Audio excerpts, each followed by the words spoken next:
Yakuza members are willing to go to extreme lengths, including cutting off a finger and getting tattoos in painful places, for a life of ultimate luxury. They have their distinct practices and spending habits.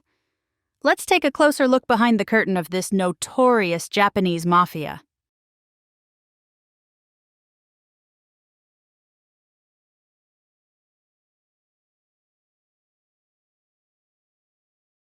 The Yakuza, a famous organized crime group in Japan, has a history and cultural significance that rivals that of a Hollywood blockbuster. Their name comes from a losing hand in a Japanese card game. However, they started as the losers of society. Today, mafia holds significant political and financial power. The leaders live extravagant lives, but not all are happy with their situation. The Yakuza, a Japanese organized crime group, originated from the burakumin, the lowest social class in Japan. The burakumin performed impure tasks shunned by traditional belief systems. Some turned to illegal activities like theft and gambling to improve their circumstances, leading to the rise of the Yakuza through deceit and wealth accumulation. It's surprising how a group that likes to bend the rules and avoid regulations has set up one of the strictest organized crime structures in the world. These folks are more organized than your grandma's knitting club. At the very top, there's the big boss, the man in charge, also known as the capo di tutti capi, or the oyabun in Japan. He's like the father figure of the group. He expects loyalty, respect, complete obedience, and control over the TV remote. Below him are the kobun, who are like the boss's sons. They follow his orders and operate under the protection of the Yakuza family. It's set up like a traditional family structure. The Yakuza isn't exactly known for its progressive views or acceptance of liberal ideas, and efforts to change this typically don't end well.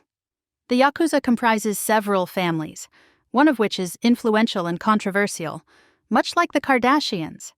This family is the most powerful in the syndicate.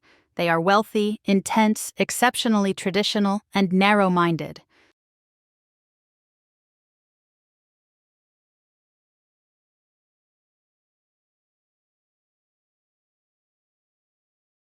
The Yakuza is a notorious mafia in Japan that is made up of different crime families.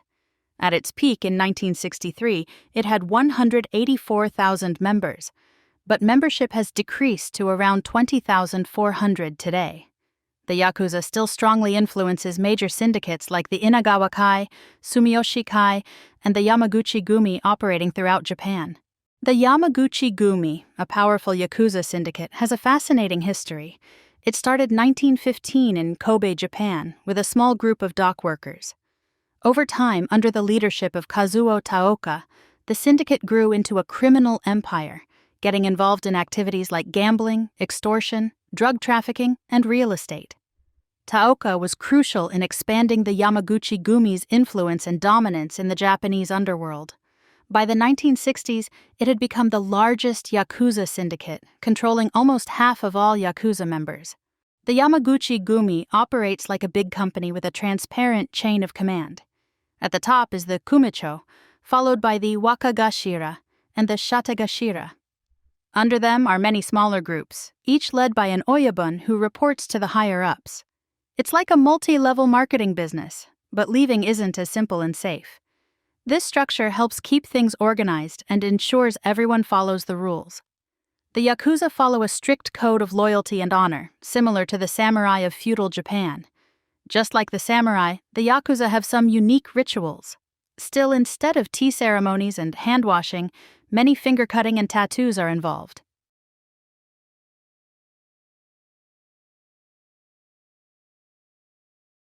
Joining this group involves a special ritual called sakazuki, where the leader drinks from a cup of sake and then passes it to the new member to take a sip, symbolizing a bond like family. In the Yakuza, a sakazuki ceremony is like a work team building event, only way more severe. If you disrespect the boss, the consequences could be worse than just losing your job. In some cases, you might have to apologize by cutting off the tip of your left pinky, making it harder for you to fight with a sword and more likely to rely on the group. The chopped-off finger is kept in a jar in the boss's office. Although the finger thing isn't as common now and saying sorry is generally preferred, tattoos, known as irizumi, are still a big deal. These tattoos cover the entire body and are applied using traditional methods. They're a way to show honor and commitment within the Yakuza. Tattoos in the Yakuza culture often show powerful symbols like dragons, tigers, and koi carp. However, these tattoos are usually covered up. Yakuza members only reveal their ink privately or when they want to impress someone. They hide their tattoos out of respect for Japanese culture, which doesn't approve of body ink. Surprisingly, unlike other criminal groups, the Yakuza is pretty open about their activities, and members even voluntarily register with the police. This might not be what you'd expect from a criminal organization.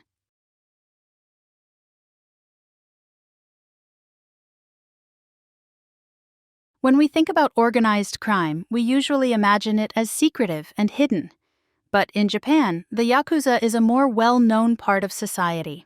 In the past, they were sometimes viewed as Robin Hood figures, stealing from the rich and giving to the poor.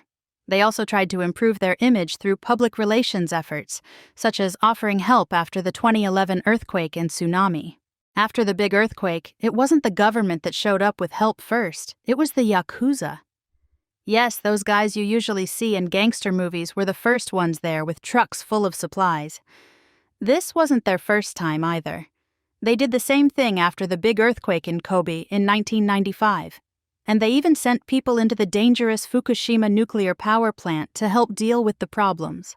They're the tough guys with a soft side, even if they are sometimes involved in illegal activities like extortion and drug dealing. The relationship between the Japanese mafia, Yakuza, and the police is more complicated than it seems.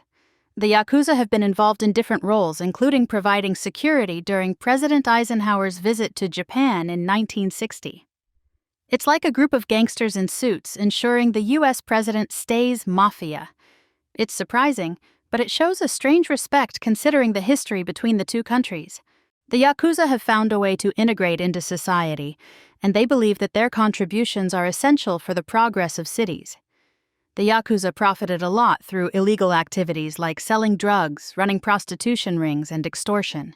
They brought all kinds of illicit drugs into Japan, from meth and marijuana to MDMA and ketamine. The Yakuza are involved in a terrible crime. They bring women from places like South America and Eastern Europe, telling them lies and then forcing them into prostitution. They run places resembling regular businesses, such as massage parlors, karaoke bars, or hotels, but they're brothels. The Yakuza make a lot of money from this. At the same time, innocent business owners often suffer when the police try to stop it. In white-collar crime, the Yakuza are known for using tricky tactics to make money. They do things like buying company shares and then using the threat of exposing secrets to get cash. This might sound unusual, but it works in a society where what people think of you is essential. Interestingly, the Yakuza also run legal businesses and pay taxes. They use these businesses to clean their dirty money. Having a company is an excellent way to keep their cash safe. But that's not all. They also get fantastic deals from the government, especially in construction. Despite these shadier dealings, the Yakuza's construction projects are known for being done quickly and well. This is partly because anyone who messes up on the job might not just lose their job, they could also lose a finger. After the Yamaguchi Gumi gang war, the Japanese government imposed strict laws to weaken the Yakuza. As a result, their membership has decreased, and they are struggling to maintain their operations. Despite this, some Yakuza bosses, like Kenichi Shinoda, remain wealthy.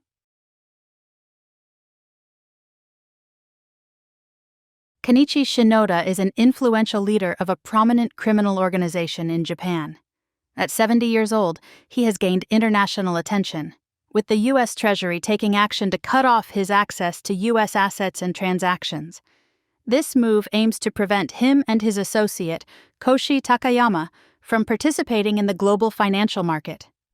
The Treasury Department made this announcement last summer as part of an effort to remove criminal organizations from the global economy.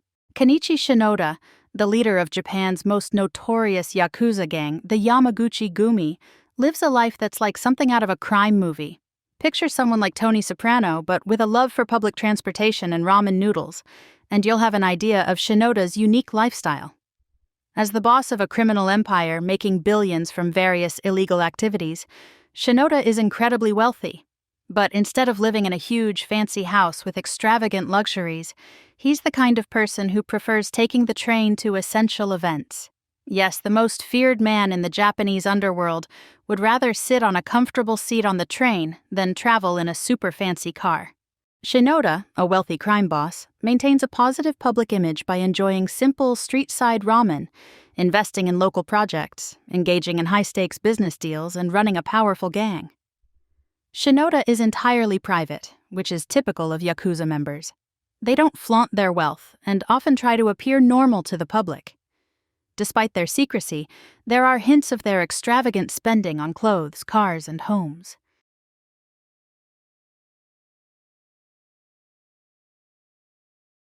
Rarely would anyone dare snoop around a crime boss's home, but occasionally we catch a glimpse of the incredibly lavish lifestyles of the top leaders in the Yakuza. For example, 2014, during a major police operation against the Kokai family, we got a peek at the multi-million-dollar mansion of their boss, Satoru Nura, which looked more like a fortress. We've also seen high-ranking gang members driving in fancy cars worth hundreds of thousands of dollars. Some of these include the luxurious Nissan CMA, which is probably upgraded with bulletproof glass and other protections, and the Toyota Crown, valued at around $50,000 before any upgrades. In the Yakuza garage, some really fancy cars like Rolls-Royce limos and Bentley flying spur cars cost a lot of money. They also have excellent vehicles like the futuristic Toyota Velfire and the luxurious Toyota Alphard. Some Yakuza bosses even drive Lamborghini Aventador. They seem to live fancy lives, but not everyone is happy. Shoko Tendo has a sad story about the Yakuza boss's daughter. It's even worse than cutting off a finger.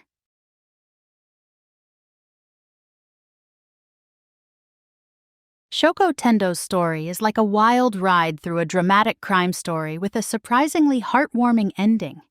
She grew up as the daughter of a Yakuza boss, experiencing a mix of glamour and horror. Her childhood was far from typical, dealing with bullies and navigating her father's connections to the Yakuza. By her teens, she was caught up in drugs, violence, and toxic relationships, but after hitting rock bottom multiple times, she decided to turn her life around. This transformation began in a tattoo parlor, where she got powerful tattoos to symbolize her newfound strength and determination to no longer be a victim. Tendo's life story is truly remarkable. After facing many challenges, she wrote a book called Yakuza Moon, which became incredibly popular, even though she comes from a family with ties to organized crime. In her book, she gave readers a glimpse into a world full of danger, loyalty, and plenty of drama. Now, Tendo is a single mom taking care of her young child and focusing on her writing career. Her partner is a calm and gentle photographer, utterly different from those she used to be involved with. Her story shows that sometimes people can make significant changes in their lives for the better, just like some wealthy individuals have been held accountable for their wrongdoings.